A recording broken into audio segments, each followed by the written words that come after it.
million Egyptian protest here. 10 years ago, Ben Weydeman and I and our CNN colleagues in Cairo covered the beginning of the Egyptian uprising. We are on our way to Tahrir Square here. On the anniversary of that historic event, I had a revealing and emotional chat with Ben on where things stand today. You and I were there together. It's very depressing, I know, because 10 years on, we're nowhere where we should be. In fact, you could argue, and you would be right, that it's worse now. What are your thoughts now, 10 years later? This is a very difficult anniversary for anybody who was there, who was in Tahrir, who covered and lived through and participated in this revolution. I still like to call it a revolution. People were weary, sort of a young generation, increasingly savvy and well-educated and ambitious, was weary with this aging dictatorship like perhaps under Hosni Mubarak. To see this outpouring that ended up initially in the evening of the 25th of January in Tahrir Square was exhilarating beyond the imagination of so many. I think people discovered the power of protest. And during those difficult days, when we were covering the uprising, there was an attempt from some government thugs to silence journalists. In some cases, they were violent with them. Being told walk, don't stay. In Tahrir Square, I got a little bit, intimidated. And I remember, you and I and Anderson Cooper at the time barricaded in this bureau because all these very frightening, thuggish gangs were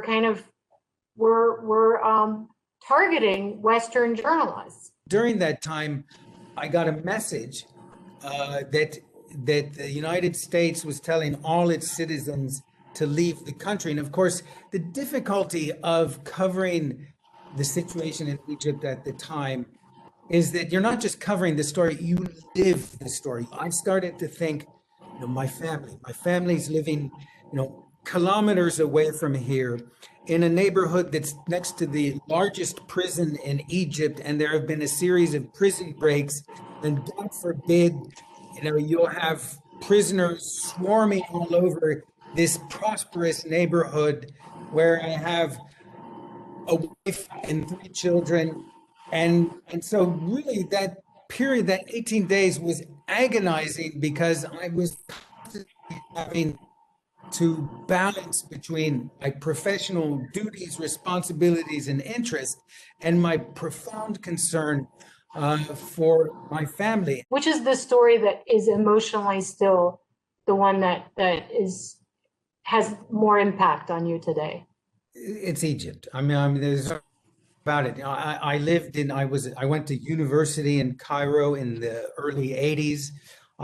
For CNN, I was there on 2 assignments, totaling 11 years. I met my beautiful wife, Yasmin, in Cairo.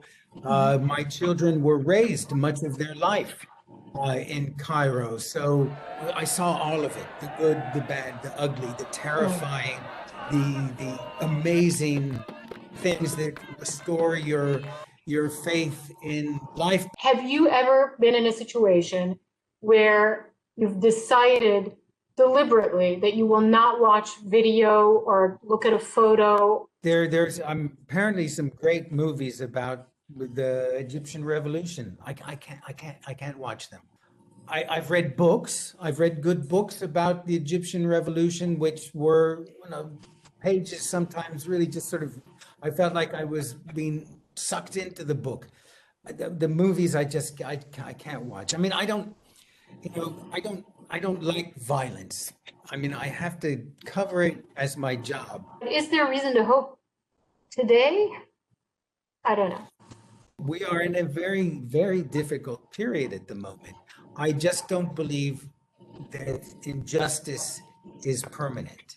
Whether it's in Egypt or in Syria, Iraq or Lebanon, wherever, it can't go on forever.